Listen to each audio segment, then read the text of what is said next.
Salatan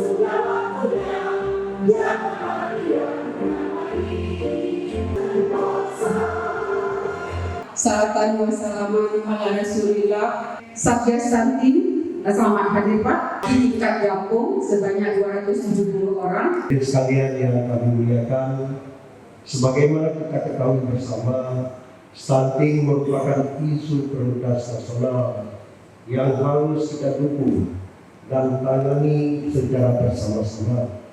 Harapan yang akan kita capai dalam pertemuan ini kita harapkan adalah yang pertama agar seluruh PD terkait tim teknis dan tim pakar yang terlibat dalam penanganan stunting dapat terus bekerja sama dan saling bersinergi dalam upaya percepatan penurunan stunting di Kota Banjar.